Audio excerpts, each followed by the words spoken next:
Hello students, welcome to K2 Institute.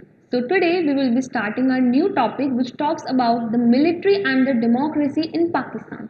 तो basically अब हम इस चैप्टर के अंदर क्या क्या पढ़ चुके हैं, हम लोगों ने बात करी कि किस तरीके से जो आपकी साउथ एशियन कंट्रीज़ हैं उसमें मेजरली आपकी 7 नेशंस इंक्लूडेड हैं, जिसमें फर्स्ट है इंडिया, इंडिया एंड उसके कुछ neighbours, India, Pakistan, Bangladesh, Nepal, Bhutan, Sri Lanka, and then your Maldives.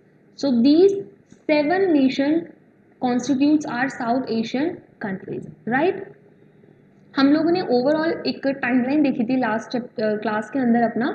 हम लोगों ने बात करी किस तरीके से इंडिया में क्या क्या इंपॉर्टेंट चीज़ें हुई, पाकिस्तान और बांग्लादेश के बीच में क्या क्या चीज़ें हुई, कब बांग्लादेश एक न्यू कंट्री बना, नेपाल के अंदर फाइनली कब एक कॉन्स्टिट्यूशनल मोनार्की हटी और फिर डेमोक्रेसी आई, श्रीलंका के साथ हमारा क्या सीन था, मालदीव्स के अंदर किस तरीके से इंडियन ट्रूप्स को भेजा गया, वो सब हम अच्छे से देख चुके हैं अपने लास्ट लेक्चर के अंदर।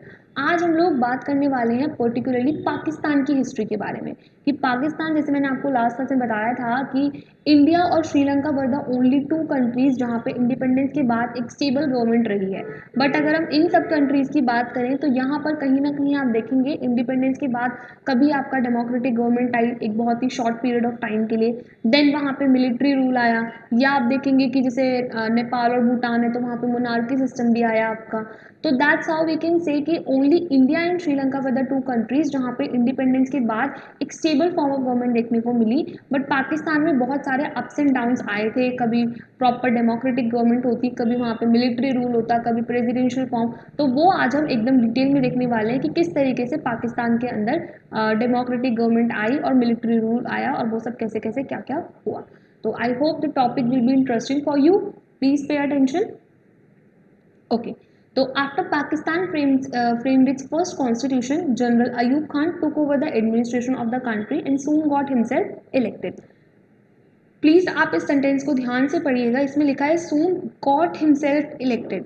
गॉट हिमसेल्फ इलेक्टेड का मतलब होता है कि उन्होंने खुद को इलेक्ट करवा लिया, लोगों ने उनको इलेक्ट नहीं किया। तो दैट मीन्स कि इलेक्शन हो तो रहे हैं बट स्टिल कहीं ना कहीं आप सेंटेंस का मीनिंग देखेंगे तो कहता है कि जनरल अयूब खान ने खुद एडमिनिस्ट्रेशन अपने हाथ में ले लिया और खुद को इलेक्ट करवा लिया। तो मतलब प्रॉपरली यहाँ पे डेमोक्रेसी नहीं आई है, इलेक्शन हो रहे हैं बट स्टिल उस इलेक्शन के अंदर या तो हो सकता है कि सिंगल एक पर्सन था और वोटिंग उसको ही मिलनी थी। ठीक है, तो पहला जब कॉन्स्टिट्यूशन बना पाकिस्तान का तो फर्स्ट लीडर कौन बना?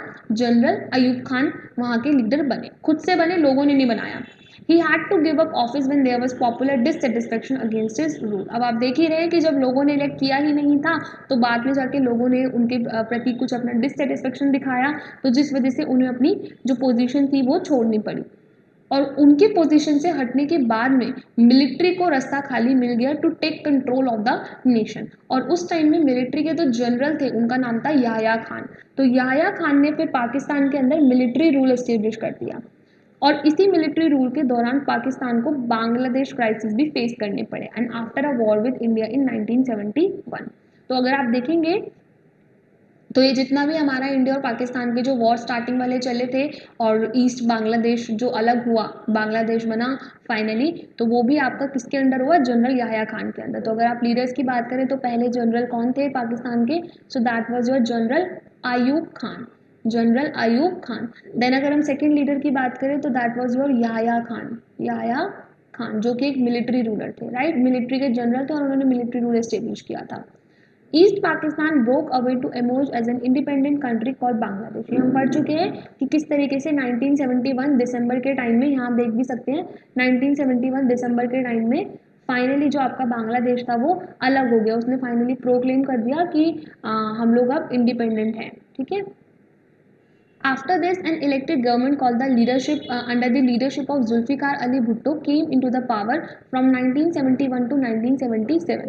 याह्या खान जो एक मिलिट्री के लीडर थे और उन्होंने मिलिट्री रूल एस्टेब्लिश किया था पाकिस्तान में। इसके बाद फिर कुछ समय तक आप देखेंगे कि 1971 से लेकर 1977 तक एक डेमोक्रेटिक गवर्नमेंट आई, किसके अंडर? तो that was your Zulfikar Ali Bhutto, इनके अंडर एक डेमोक्रेटिक गवर्नमेंट आई। The Bhutto government was removed by General Ziaul Haq in 1977. Then finally 1977 के अंदर एक और मिलिट्री के जनरल थे जिनका नाम था जनरल जियाउल हक। तो जिया उल हक ने फिर फाइनली दोबारा से एक मिलिट्री रूल एस्टेब्लिश कर दिया। General Zia faced pro democracy movement from 1982 onwards and an elected democratic government was established once again in 1988। फिर आप देखेंगे किस तरीके से कि 1982 के अंदर लोगों ने रिवोल्ट करना स्टार्ट किया कि हमें तो डेमोक्रेसी चाहिए। दे स्टार्टेड रिवोल्टिंग, तो इसको हम क्या बोल रहे हैं, प्रो डेमोक्रेसी। प्रो डेमोक्रेसी मतलब इन फेवर ऑफ डेमोक्रेसी लोगों ने एक मूवमेंट स्टार्ट किया। देन फाइनली इन 1988 के अंदर दोबारा से एक डेमोक्रेटिक गवर्नमेंट आ गई। और वो डेमोक्रेटिक गवर्नमेंट किसकी थी, तो वही लीनिएज जो जुल्फिकार अली भुट्टो ने चलाई थी डेमोक्रेटिक गवर्नमेंट की, उन्हीं के एक सक्सेसिव थे। क्या नाम था उनका, बेनज़ीर भुट्टो। ठीक है, तो in the period followed Pakistani politics centred around the competition between her party, the Pakistan Peoples Party and the Muslim League. तो अब आप देखेंगे तो पाकिस्तान की जो अगर इंटरनल पॉलिटिक्स की मैं बात करूं तो पाकिस्तान की जो इंटरनल पॉलिटिक्स है उसमें 2-3 मेजर्स पार्टियां आपकी जिनके बीच में कंपटीशन रहता था। एक तो है आपका पाकिस्तान की पीपल्स पार्टी और दूसरा है आपका मुस्लिम लीग। मुस्लिम लीग को तो आप जानते होंगे, इंडिपेंडेंट से पहले से ही जब हमारा नेशनल मूवमेंट चल रहा था उसी के दौरान ही मुस्लिम लीग बन गई थी। तो एक बार हम लोग रिवाइज कर लेते हैं कि क्या क्या हुआ पाकिस्तान के अंदर। पाकिस्तान में सबसे पहले आपका एक डेमोक्रेटिक गवर्नमेंट आई, ऑल्दो वो प्रॉपरली डेमोक्रेटिक नहीं थी। क्यों, क्योंकि जनरल अयूब खान ने खुद को खुद ही इलेक्ट कर लिया था। He took control of the administration himself. ठीक है, तो सबसे पहले वहाँ पे जनरल अयूब खान की गवर्नमेंट आई। जनरल अयूब खान को लोगों ने हटा दिया जिससे कि जो प्लेस थी वो खाली हो गई और उस पर मिलिट्री के जनरल याह्या खान ने आकर फ़ायदा उठाया और वहाँ पर कंट्री के अंदर मिलिट्री रूल को इस्टेब्लिश कर दिया। देन याह्या खान के बाद जब लोगों ने रिवोल्ट करना स्टार्ट किया, देन एक डेमोक्रेटिक गवर्नमेंट आई जिसके अंदर लीडर कौन थे, तो लीडर थी आपकी जुल्फिकार अली भुट्टो। जुल्फिकार अली भुट्टो को भी फाइनली एक मिलिट्री के जो लीडर थे जिया उल हक, उन्होंने उनकी पोस्ट से हटाया 1977 के अंदर और दोबारा एक मिलिट्री रूल को एस्टेब्लिश कर दिया। लोगों ने फिर से प्रो डेमोक्रेटिक मूवमेंट स्टार्ट किया। तो फाइनली 1988 के अंदर दोबारा से जुल्फिकार अली भुट्टो के जो सक्सेसर थे उनको दोबारा से लीडर बना दिया गया and who was Benazir Bhutto. Then finally Benazir Bhutto leader बनकर पाकिस्तान के अंदर लीड करते हैं। तो मेजरली अगर आप देखेंगे तो पाकिस्तान के अंदर 2 पॉलिटिकल पार्टीज थी, Peoples Party and the Muslim League, right. The phase of the elective democracy lasted till 1999। तो 1999 तक तो फाइनली आपका डेमोक्रेटिक गवर्नमेंट चली, लेकिन आप देखेंगे किस तरीके से एक बार फिर से पाकिस्तान के अंदर मिलिट्री रूल एस्टेब्लिश हो जाता है under the leadership of general Pervez Musharraf. तो एक और लीडर आए जो मिलिट्री के जनरल थे जिन्होंने फाइनली डेमोक्रेटिक गवर्नमेंट को हटाकर मिलिट्री रूल को एस्टेब्लिश कर दिया। उस टाइम पे प्राइम मिनिस्टर कौन थे, तो 1999 के टाइम पे प्राइम मिनिस्टर थे नवाज शरीफ। नवाज शरीफ को उनकी पोजीशन से हटाया किसने, जनरल परवेज मुशर्रफ ने, और एक मिलिट्री रूल को एस्टेब्लिश कर दिया पाकिस्तान के अंदर। 2001 के अंदर जनरल मुशर्रफ जो थे उन्होंने खुद को प्रेसिडेंट इलेक्ट करवा दिया। पाकिस्तान फिर फाइनली एक आर्मी के अंडर बहुत टाइम तक रूलरशिप में रहा, एक आर्मी की रूलरशिप में रहा। Though the army rulers have held some elections to give their ruler democratic image. Army although rule करती थी बट कहीं ना कहीं वो लोग इलेक्शंस भी कंडक्ट कराते थे ताकि लोग रिवोल्ट ना करें, उनको लगे कि हाँ भाई हमारे कंट्री के अंदर एक डेमोक्रेटिक गवर्नमेंट है। बट इंटरनली देखा जाए तो वो आर्मी ही थी जो रूल कर रही थी। तो दैट मीन्स 2001 के बाद भी अगर आप देखेंगे तो पाकिस्तान के अंदर आपका क्या चल रहा है, मिलिट्री रूल चल रहा है। लेकिन फाइनली अभी आप देखेंगे रिसेंट में 2018 के बाद से पाकिस्तान के अंदर डेमोक्रेटिक इलेक्शंस ही हो रहे हैं। तो 2008 के बाद से आप देखेंगे तो डेमोक्रेसी इस्टेब्लिश हो गई है पाकिस्तान के अंदर up to a certain extent. काफ़ी सारे ऐसे फैक्टर्स हैं जिसकी वजह से हम कह सकते हैं कि पाकिस्तान के अंदर एक स्टेबल डेमोक्रेसी नहीं बन पाई। हमने देखा कि इंडिया को इंडिपेंडेंस मिली और हम लोगों ने कितना ईजीली तो नहीं बोलूँगी बट हाँ हम लोगों ने सक्सेसफुली डेमोक्रेसी को इस्टेब्लिश कर लिया।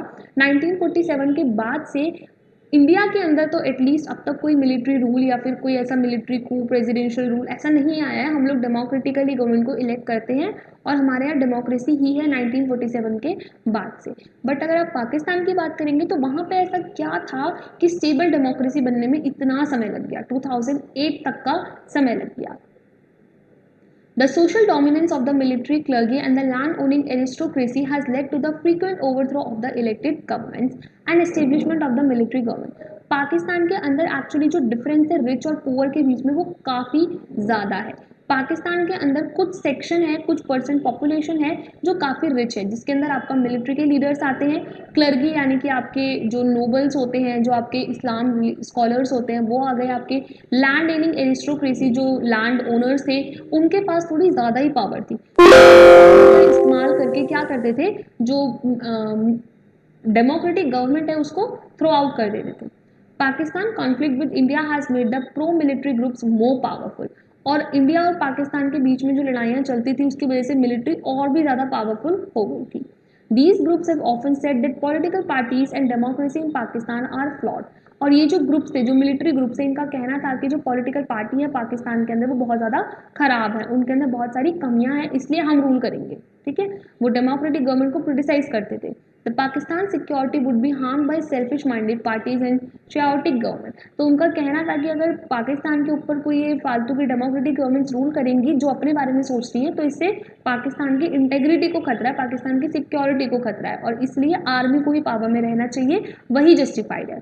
While democracy has not been fully successful in Pakistan, there has been a strong pro-democracy sentiment in the country. Democracy stable government तो नहीं रही थी वहाँ पे, ना सक्सेसफुल रह पाई, बट स्टिल हमें देखने को मिला कि किस तरीके से पाकिस्तान के अंदर प्रो डेमोक्रेटिक सेंटिमेंट स्टार्टिंग से ही थे, मतलब लोग वहाँ के जो है वो क्या चाहते हैं, डेमोक्रेटिक गवर्नमेंट ही चाहते हैं। Pakistan is a courageous and relatively free press and a strong human right movement. अगर हम इंडिया के कंपैरिजन में देखें तो स्टिल पाकिस्तान की जो मीडिया है वो फ्री है, they have a relatively free press और strong human right movement. The lack of genuine international support for democratic rule in Pakistan has further encouraged the military to contribute its dominance. और similarly अगर आप देखोगे ना तो कहीं ना कहीं इसमें इंटरनेशनल एजेंडा भी देखने को मिलेगा आपको, क्योंकि पाकिस्तान को कभी भी किसी फॉरेन कंट्री ने सपोर्ट नहीं किया कि आप अपनी कंट्री में डेमोक्रेटिक गवर्नमेंट लाओ। हमेशा से ही जो वेस्टर्न वर्ल्ड है वो पाकिस्तान के अंदर मिलिट्री को सपोर्ट करता है, और वेस्टर्न वर्ल्ड ऐसा क्यों करता है तो उसके पीछे भी अपने आप में एक बहुत डीप जियोपॉलिटिकल रीजन है। अगर ईस्टर्न कंट्रीज में जो आपकी साउथ एशियन कंट्रीज हैं वहाँ पे अगर कॉन्फ्लिक्ट चलते रहेंगे तो ना तो इंडिया कभी ग्रो कर पाएगा, ना आपका पाकिस्तान, ना कोई और कंट्री। अगर ईस्टर्न वर्ल्ड में आपके कॉन्फ्लिक्ट चलते रहेंगे तो ग्रो कौन करेगा, वेस्टर्न वर्ल्ड ग्रो करेगा, और वेस्टर्न वर्ल्ड तो यही चाहता है कि ईस्टर्न वाले अपनी लड़ाइयों में लगे रहें, वो डेवलपमेंट ना हो पाए। तो दैट्स वाई जो वेस्टर्न वर्ल्ड है जैसे कि अमेरिका वगैरह, ये हमेशा से ही मिलिट्री को सपोर्ट करते आए हैं पाकिस्तान के अंदर। इवन आप आज भी देखेंगे तो आज भी कहीं ना कहीं यूएसए पाकिस्तान को सपोर्ट करता है। The United States and the other Western countries have encouraged the military's authoritarian rule in the past for their own reasons। वही चीज़ मैंने आपको बताई कि वो अपने खुद के पर्सनल रीजंस की वजह से क्या करते हैं, कहीं ना कहीं पर मिलिट्री को क्या करते हैं, वो सपोर्ट करते हैं। Given their fear for the threat of what they call global Islamic terrorism and the apprehension that Pakistan's nuclear arsenal might fall into the hands of these terrorist groups, the military regime in Pakistan has been seen as the protector of the Western interest in West Asia and South Asia। एक और चीज़ भी इसके पीछे reason बन जाती है, पाकिस्तान के अंदर कहीं ना कहीं एक फियर है कि वहाँ पे इस्लामिक टेररिज्म बहुत बढ़ चुका है। तो अगर वहाँ की जो गवर्नमेंट है वो डेमोक्रेटिक गवर्नमेंट इलेक्ट हो जाएगी तो कहीं ना कहीं ये जो टेररिस्ट ग्रुप्स हैं इनके ऊपर कोई कंट्रोल नहीं रह पाएगा इस डेमोक्रेटिक गवर्नमेंट का। तो पाकिस्तान के अंदर अगर टेररिज्म बढ़ेगा तो अल्टीमेटली वो लोग टेररिस्ट एक्टिविटी कहाँ पे कराएंगे, दूसरी कंट्रीज में। तो यूएसए को खतरा है कि कोई अगर टेररिस्ट एक्टिविटी हमारी कंट्री में हो गई तो उससे हमारी इमेज भी खराब हो जाएगी, हमको कितना लॉस होगा। तो दैट्स वाई वो हमेशा सपोर्ट करते हैं कि एक स्ट्रॉन्ग मिलिट्री जो रूलर है वो बना रहे पाकिस्तान जैसी कंट्री के अंदर, ताकि वो सारे की सारी टेररिस्ट एक्टिविटीज़ को विद इन कंट्रोल रख सके। So that completes our topic, जिसमें हम लोगों ने देखा किस तरीके से पाकिस्तान के अंदर जो गवर्नमेंट है वो कितनी बार चेंज हुई, डेमोक्रेसी आने में फाइनली कितना टाइम लग गया और उसके पीछे क्या क्या रीजंस थे। I hope the topic was clear to you.